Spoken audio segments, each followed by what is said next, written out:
بسم اللہ الرحمن الرحیم۔ السلام علیکم ورحمۃ اللہ وبرکاتہ۔ آج میں آپ کو حضرت زکریا علیہ السلام کا مکمل واقعہ سناؤں گی۔ تو اس واقعے کو شروع کرنے سے پہلے آپ سے گزارش ہے کہ آپ میرے چینل ہمنا وائس کو ضرور سبسکرائب کریں اور ساتھ دیے گئے بیل آئیکن کو بھی لازمی کلک کریں تاکہ فیوچر میں آنے والی مزید ایسی ویڈیوز کی اپڈیٹس آپ کو ملتی رہیں۔ حضرت زکریا حضرت سلیمان بن داؤد کی اولاد میں سے تھے۔ اللہ تعالیٰ نے آپ کو بنی اسرائیل کی ہدایت اور رہنمائی کے لیے بھیجا۔ اگرچہ قرآن کریم اور سیرت و تواریخ کی کتب میں آپ کی حیات مبارکہ کے بارے میں بہت زیادہ تفسیر موجود نہیں، تاہم قرآن کریم کی 4 سورتیں، سورت آل عمران آیت نمبر 37 تا 41، سورت انعام کی آیت 85، سورت مریم کی آیت 211 اور سورت انبیاء کی آیت 79 سے 90 تک کچھ حدیث مبارکہ میں آپ کا تذکرہ ملتا ہے، جن سے آپ کے بارے میں کچھ آگاہی حاصل ہوتی ہے۔ جبکہ قرآن کریم میں جن زکریا علیہ السلام کا ذکر ہے وہ حضرت عیسیٰ علیہ السلام کی والدہ حضرت مریم کے مربی اور حضرت یحییٰ کے والد ماجد ہیں۔ روایات کے مطابق حضرت زکریا حضرت مریم کے خالو تھے۔ آپ نبی ہونے کے علاوہ بیت المقدس کے امام، خادم اور ایک روحانیت شخصیت تھے۔ حافظ ابو القاسم ابن اسحاق اپنی مشہور کتاب حافل میں فرماتے ہیں کہ آپ کے والد کا اسم گرامی برخیا تھا۔ حضرت زکریا علیہ السلام بھی دیگر انبیاء کی طرح اپنے ہاتھ سے کام کرتے تھے، جس کی تصدیق اس حدیث مبارکہ سے ہوتی ہے۔ نبی کریم صلی اللہ علیہ وآلہ وسلم نے فرمایا کہ حضرت زکریا بڑھئی تھے۔ یاد رہے، جتنے بھی انبیاء اکرام اس دنیا میں آئے انہوں نے اپنے معاش کے لیے خود کام کیا۔ وہ اپنے ہاتھ سے اپنے لیے کام کرتے اور وہ اپنے معاش کا بوجھ کسی پر نہ ڈالتے تھے، کسی سے دین حق کے پیام کی اجرت الگ نہیں کرتے تھے، بلکہ یہ اعلان فرماتے کہ میں اس تبلیغ پر تم سے کوئی اجرت نہیں مانگتا، میری اجرت تو اللہ رب العالمین پر ہی ہے۔ حضرت زکریا کی زندگی میں ایک اہم واقعہ حضرت مریم کا ہے۔ کہتے ہیں کہ بیت المقدس کے امام اور مذہبی پیشوا عمران بن ناشی اور ان کی اہلیہ حنا نہایت نیک اور پارسا انسان تھے۔ دونوں اللہ کی ہدایت کے مطابق اپنی زندگی بسر کر رہے تھے، اس لیے طویل عرصہ گزر جانے کے بعد بھی اولاد کی نعمت سے محروم تھے۔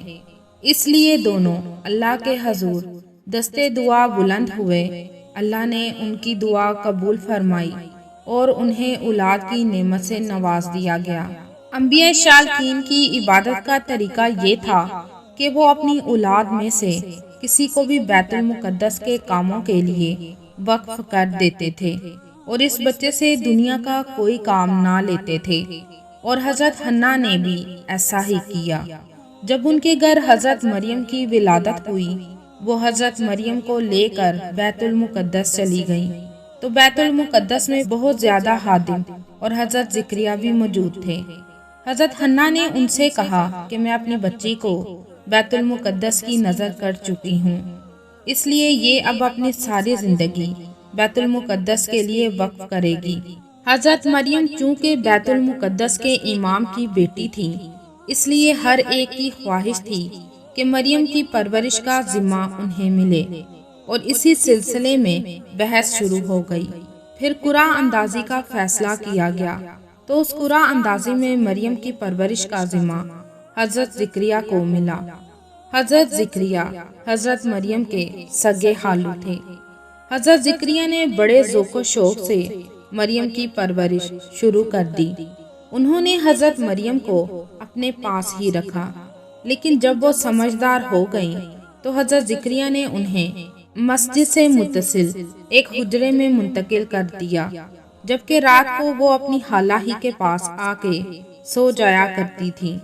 روایات میں آتا ہے کہ حضرت زکریا علیہ السلام جب حجرے سے باہر جاتے تو حفاظت کے لیے باہر سے قفل لگا دیتے، لیکن جب واپس آتے تو وہ دیکھتے کہ مریم کے پاس بے موسمی پھل اور میوہ جات موجود ہوتے تھے۔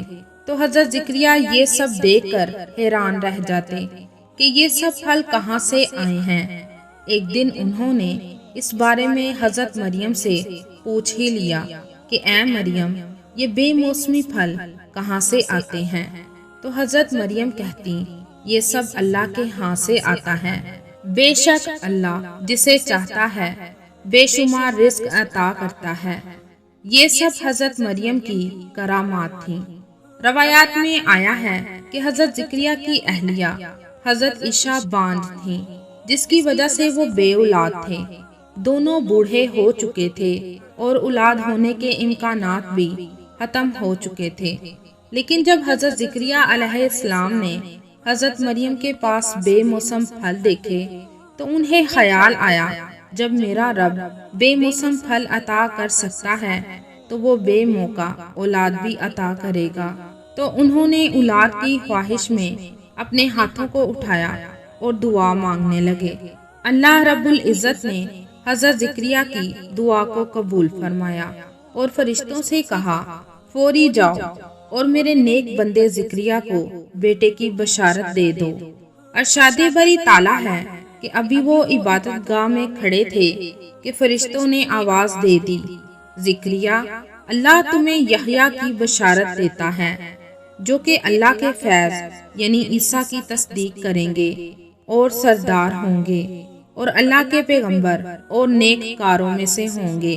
اللہ تعالیٰ نے 16ویں پارے سورۃ مریم میں یوں بیان کیا ہے، یہ ہے تیرے پروردگار کی مہربانی کا ذکر جو اس نے اپنے بندے پر کی تھی، جب انہوں نے اپنے پروردگار سے چپکے چپکے دعا کی تھی، اے میرے رب، میری ہڈیاں کمزور ہو گئی ہیں اور میرے سر میں بڑھاپا چمکنے لگا ہے، لیکن میں کبھی بھی تجھ سے دعا کر کے محروم نہیں رہا۔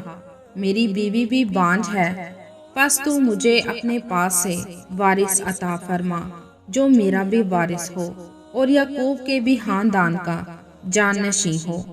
اللہ تعالیٰ فرماتے ہیں، اے زکریا، ہم تم کو خوشخبری سناتے ہیں جس کا نام یحییٰ ہے، اور ہم نے اس سے پہلے اس کا نام کسی کو نہیں دیا۔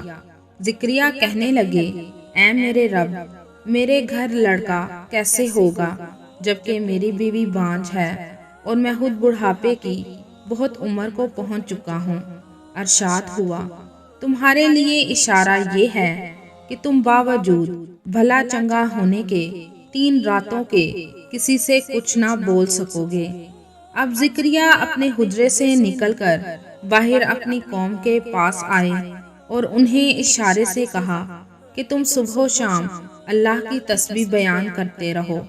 پھر جلد ہی حضرت زکریا کی اہلیہ نے ان کو خوشخبری سنائی اور زکریا کے گھر حضرت یحییٰ کی ولادت ہوئی۔ بنی اسرائیل نے آپ سے پہلے آپ کے صاحبزادے حضرت یحییٰ علیہ السلام کو شہید کیا۔ اس وقت آپ تمس میں تھے۔ حضرت یحییٰ کے بعد بنی اسرائیل نے آپ کو شہید کرنے کا پروگرام بنایا۔ حضرت زکریا کے حوالے سے مختلف روایت ہے۔ بعض کے مطابق آپ نے اپنی طبعی عمر کر کے انتقال کیا، جبکہ مفسرین کا کہنا ہے کہ انہیں بنی اسرائیل نے شہید کیا۔ وہب بن منبع کے مطابق حضرت زکریا اپنی قوم سے بھاگے اور ایک درخت کے خلا میں داخل ہو گئے اور وہاں قوم نے پہنچ کر اس درخت پر آرا چلا دیا۔ واللہ عالم، کہا جاتا ہے اس وقت حضرت زکریا کی عمر 100 سال سے زائد تھی۔ مورخین کے مطابق آپ کا مزار شام کے شہر حلب کی جامع مسجد زکریا میں ہے۔ آپ کی اس ویڈیو کے بارے میں کیا رائے ہے کمنٹ میں ضرور بتائیے گا۔